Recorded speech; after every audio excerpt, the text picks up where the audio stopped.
welcome to this edition of ET Now Hangouts with me, Ankita Saxena. Well, they say, take care of your body. It's the only place you have to live. And taking health and nutrition to a whole new level of truth is the clean food label brand, The Whole Truth. That's changing the landscape for packaged foods in India. And today I'm in conversation with the founder, Shashank Mehta, about building a clean food brand, the challenges and the tailwinds. Hi Shashank, welcome to ET Now Hangout. Thank you so much for coming. Thank you so much for having me, and apologies for taking so long to be here. I know, I really had to push hard for this. But finally you're here. I'll congratulate you on the fact that you've been a food crusader for a while, for a very long time. In fact, you started out with your own personal blog, FitShit, which is also the name of your company, and then starting a consumer brand. Now, in any case, starting a consumer brand is not easy, let alone a consumer brand that lacked awareness back in the day. Now, back in the day, we didn't have food farmers of the world and, spreading awareness. It's now better with COVID and with the food farmer in the picture, but you hadn't foreseen this, right? When you started out, what was your thesis, or what was the reason, the hypothesis behind starting out this clean consumer brand? So, actually, first of all, back in the day is like 5.5 years ago. So it's not that long back, but you're right. Our world is now changing at very rapid clip. So it seems like very far away. And honestly, I didn't start because there was a market gap for protein bars or muesli or protein powders. I started as a result of a personal weight loss journey. I was writing a fitness blog, and I realized that a large part of the reason why I keep falling back into the obesity trap is because brands lie to me. And because I was a marketer, that was my day job, I felt that it was time to create a brand that was 100% honest. So, yes, awareness was lower back then, and in hindsight, the timing seems great because the entire clean label movement, etc., was just picking up. And I'd like to believe we played a role in it. We were not just the recipients of it, we were also, participants in it. But I wasn't trying to time the market, I wasn't trying to fill a market gap. It was just something that arose out of a personal struggle, and as it so happened that the timing turned out to be great. Right. You spoke about your personal struggle. You had your own weighty issues, if you will. How did that help you understand the science of food? Because there's a lot of research that goes into this, and their personal journey has been instrumental in getting there. Yeah. Actually, I've gained and lost 30 to 40 kgs thrice in life, right? So the first 2 times I did not get into the science of it. I just used to lose weight by willpower. Like I'd just stop eating, start running, and in 10 months lose 40 kgs, and everyone would be very happy and I would be very happy. But the third time that it happened, the third time when I gained back 30 kgs, I was like, shit, this is not working. And that's when I got into the science. And actually one of the biggest realizations I had was, unfortunately, most of food science is funded by food companies. So actually the science lags reality by about 10-20 years. If you go back to the 1980s or the 1990s, if you see American newspapers, they were advertising the benefits of sugar. They were like, sugar is the best thing in the world. Fat makes you fat was the dominant story at that time, right? And advertisements about telling mothers that if you're a good mother, you will give this sugary candy to your kid because they need energy, was the advertising back in the day, right? And then it took us 20 years to realize that shit, all the research that said that fats are bad and sugar is good was funded by the sugar industry, right? So I learned how to read research papers by going into who's funding them. And then figuring out which ones to believe and which ones to not, right?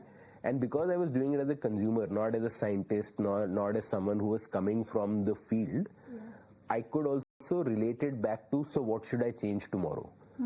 As a consumer, as someone who's battling with obesity, what will I do differently tomorrow after reading this research paper, which is not something no one tells you, right? In research papers, you can find anything to support any argument, from 1 glass of wine a day is great for your heart to alcohol leads to death. You can lead to anything, right? So yeah, that's how the personal journey and the science came together. Right. So would you say, since we are a show for startup founders to watch and learn, would you say that, like Warren Buffett says, you only invest in the business that you understand? For a startup founders, there has to be some sort of a personal journey with the product or the market problem itself to start a great product. I agree. I think founder market fit is very, very important. We keep looking for product market fit. But are you the person who is the right person to solve this particular problem in the world?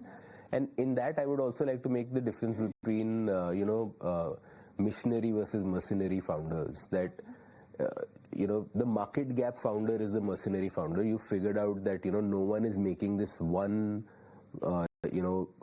piece of nuts and bolts in an aircraft, and I'm going to make this efficiently, and I'm going to put a factory and do it. That's a market gap. It's not passion. It's not that you were always thinking about this nut and bolt of an aircraft, right? Yeah.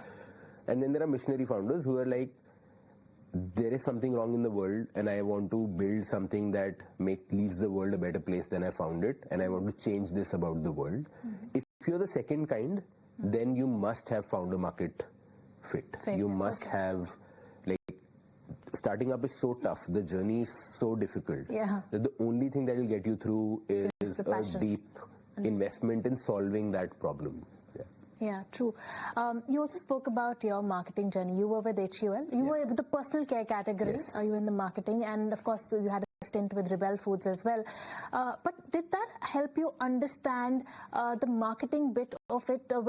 How products are marketed, like you mentioned, and how did that help you shape the proposition for your own brand and the marketing and brand positioning for the whole truth? Oh, both those experiences were instrumental. I think everything I know about brand building I know from Unilever, and everything I know about food I know from Rebel. So is it safe to say with the Unilever, what not to do was something that you learned? Actually, no. The more I build, the more I realize that if we are able to build an organization, like Unilever is a 150-year-old organization, right? So I can't imagine how many things they got right to build something that lasted 150 years, right? I am judging them sitting today, right? If you go back in history, when Unilever started, it started at the end of World War I, I think, where the Lever brothers started selling margarine because people needed cheap calories and they couldn't afford butter. Yeah. So it was born out of a deep purpose, right? And Unilever taught me that brands that last 100 years are built on fundamental human insights, right? And humans don't change over 100 years. Technology changes, but what we need, basics of, love, respect, dignity, truth, these things don't change over years. And if you can build a brand that stands for that, right? Like Dove, iconic brand, stands for real is beautiful, that you don't have to, make things up for them to be, you're beautiful the way you are. That's a timeless insight. That's not going to go away. If AI comes, AGI comes, anything comes, that's not going to go away, right? So that's what I learned from Unilever. And Rebel just taught me how tough food is. Like, food is damn tough. Like, all our preferences are different. We don't want to pay too much for it either. But we are very personally affected and involved in it. One vada pav you don't like, you will tell 15 people, and never go back to that place. It's a 5 rupee thing. So it's like that. The fact that food is really damn tough is what I learned at Rebel. Yeah, absolutely. But speaking of that, running a company is not easy. Building a consumer brand is even tougher. While you've been growing very well, 120 plus percent over year-on-year growth is what you're witnessing over the last 5 years. But talk to us about profitability, because turning a profit is difficult because you are coming out with products that are clean, the ingredients are premium. Also, you do not use preservatives in your products, which means a shorter shelf life. How do you manage that? Now, while that is good for the health, for your health, but it's not good for the health of the business or your gross margins either. How do you maintain that? It's a great question. It's a very insightful question. And you're right. First of all, it's damn tough, right? Because our cost of goods is far higher. Our shelf lives are lower, which means our expiry rates and return rates are a lot higher. Which means that we operate at a lower gross margin than most of competition in industry, right? Part of the answer is build such a great brand that you can charge a premium for it. But that has a problem of reducing your TAM, that then the number of people who can afford you goes down. Yes. The main answer, one hopes. We are not yet profitable, so I can't say I know the answer fully. But the main answer perhaps lies in marketing cost, that if you can build both a brand and a product that is so good and so consistent and so trustworthy that you actually don't need to spend as much as everyone else on marketing, then whatever extra cost you're putting into the product, more than that you take out of marketing cost and hence build a P&L.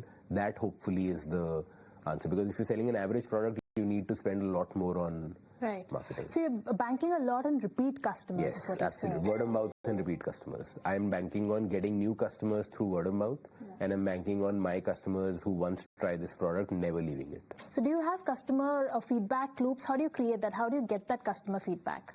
Oh, we have many. So if I take you back into our history, for the first 1.5 years out of our 5.5 years of existence, we were purely a website-only brand. And that was a choice because we wanted a direct feedback loop. Even today, 25% of business comes from the website. So we have a direct line to our consumer, and they're very vocal. They tell us directly, give us very clear, brutal feedback of what's working, what's not working. I have a WhatsApp group with, I am personally on WhatsApp groups with 1,500 consumers. We have a community where again we get very quick feedback from consumers. We write to our consumers very frequently. So we are very, very connected. I know, 50, 60, 70 consumers by name who are on WhatsApp messages with me. So our feedback loops are very, very fast. Right. And we have one of our values is consumer is family. If consumer is not king, consumer is not God, we treat them as family, which is we bring them in every other weekend. You'll see some consumers are in our office. Okay. They're having lunch with us. They're trying new products. They're giving us feedback then and there. Yeah, so this is how we try and be super close to the consumer and super nimble also. Right. But, India is a price-sensitive market where consumers really look at the price tags. Now, of course, things are changing. People want healthier products. They want better ingredients. But are they really willing to pay that kind of a price for that? I think the top 1 or 2% are. Okay. You and I are. And that's, we are very clear that that's our TG. Okay. We are not building a brand for all of India. Okay. We're building a brand for the top 2-3% of the country. And precisely because they are the ones whose nutrition needs have completely changed, right? We are no longer 30-40 years ago where most of us were still doing hard labor jobs. Today, you and I don't do that, right? We're sitting at desks all day. Our nutrition needs. So 30-40 years ago, everyone's problem was undernourishment, that we were not getting enough calories, enough protein, enough, good fats, etc., because we're just not getting enough food. Now, our problem is overnourishment, that there is calories everywhere and I have to protect myself. I have to make sure that I get the right calories, I get the right macros. So we are solving for you and me. And that consumer, of course, is definitely value sensitive. But it's not as if they don't have enough money to pay once they see the value in what you're offering. Since you're present at very niche marketplaces, it's difficult as a consumer for me to go and buy a whole truth chocolate because I want to satiate that sweet pang that I'm getting.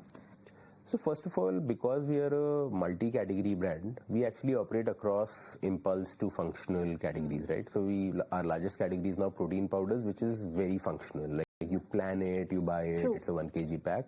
And then we also make chocolates, which itself, by the way, is unheard of, right? You would not buy protein powders from your favorite chocolate brand or the other way around. But that's I think what we've been able to achieve, that we built a brand on truth and trust, and people buy anything from us, which makes distribution more complex for us because we have to be at impulse purchase points also, and we have to be at the planned purchase point and everything in the middle also.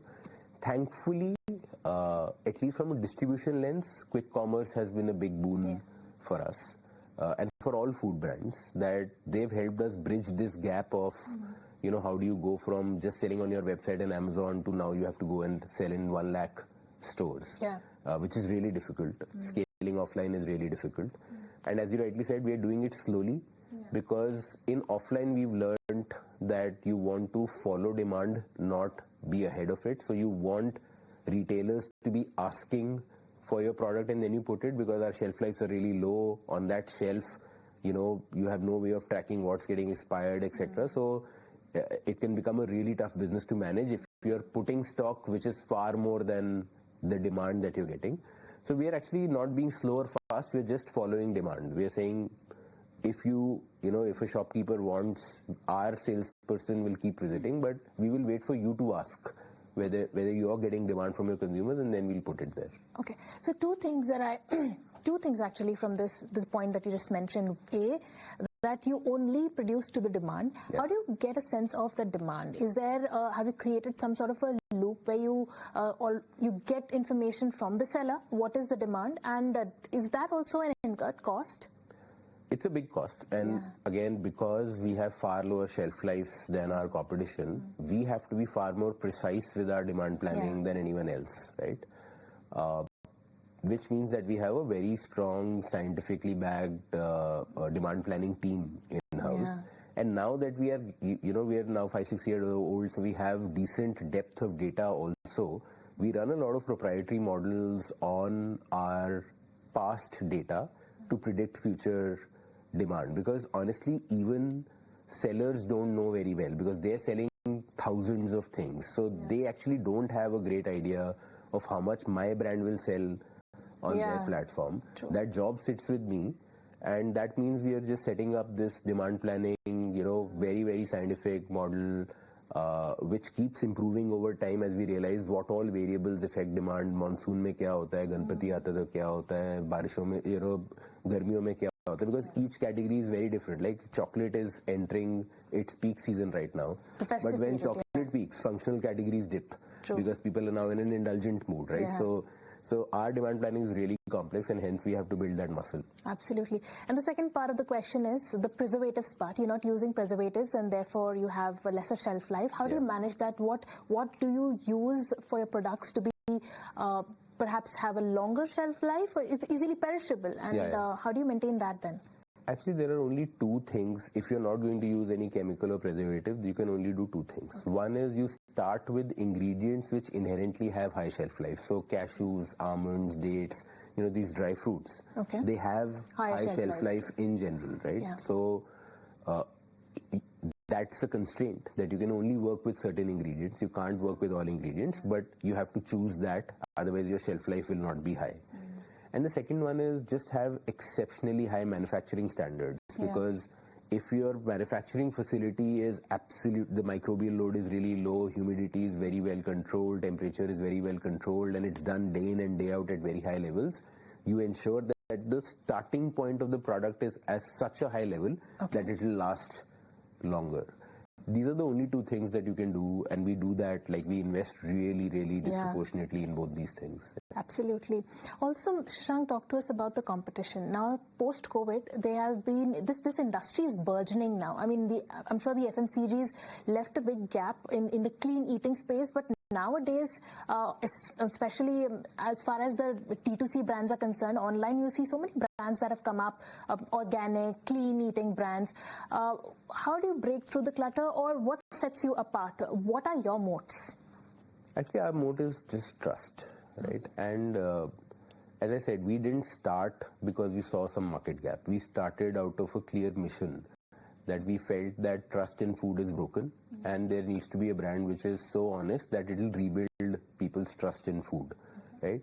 So it's actually great if more brands get inspired by that and actually become clean label and say the same thing, because it will grow the category also. Yeah, the market is massive, right? Like, we are not even 1% of the big food players. True. Right? So it's great, and we alone cannot solve everything, right? No matter how big we become, we cannot solve all food categories and trust everywhere. So the hope actually is that we prove that you can build a business by being 100% honest, and that inspires 20 other people to do the same thing. And we compete fairly in the market, because our fight is not with each other, our fight is with big food. And that TAM is like, that market size is just infinitely large. So I don't worry too much about, competition. The problem is, unfortunately, even today, in the garb of clean label and healthy, new age brands are also lying. So, consumers' trust is getting broken once again, because they thought that I'm now moving from like some big brand to some new brand.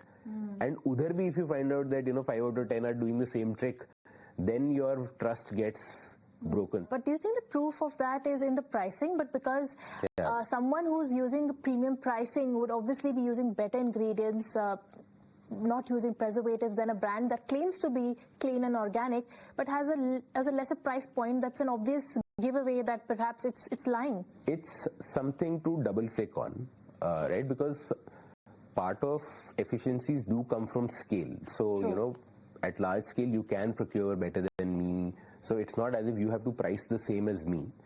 But if it's half, but you're saying you have everything the same that I have, then chances are that's not. You know, there's something to double click on there. So you're right. Like that is something to think about. It's a differentiator. It is. There are many other, you know, ways, but the biggest one is just learn to read labels, right? Like our regulator is actually very good. No matter what we say about, you know, our food regulator, our rules are actually very stringent. They're very high level rules. We are not able to enforce it. But just read the label. If you learn how to read ingredient lists, if you learn how to read nutrition tables, no one can fool you. 90% of the stuff is written there. Right. So, Shashank, what are your challenges now as an entrepreneur? What are the challenges and what are the tailwinds in your industry? See, the tailwinds are demand and the headwinds are supply. So demand is actually booming, as you rightly said. Consumers are really waking up to what are they putting inside their body. They're learning how to read labels. They're really becoming a lot more aware very fast. And like we'd hoped, they're asking their brands this question, that if there is this one brand or two brands who are putting all their ingredients on the front of pack and declaring everything, why can't you do it, right? So that's a huge tailwind.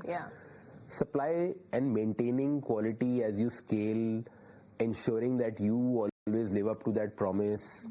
And as I said, when 10 new brands come into clean label, half of them not actually being the old wine in new bottle, that is the challenge. That, you know, if consumers look at us, new players, as the hope, and then their hope gets broken again using the same thing, or, you know, you are just going and getting it manufactured at, again, some third-party manufacturer who was always making everything for everyone else also, and there was really no differentiation in your product. I think supply is ability to keep quality and honesty up even as you scale. That is the big challenge. It's really tough. It's not easy to scale food manufacturing. Is not not easy. But also, Shashank, talk to us about your IPO plans.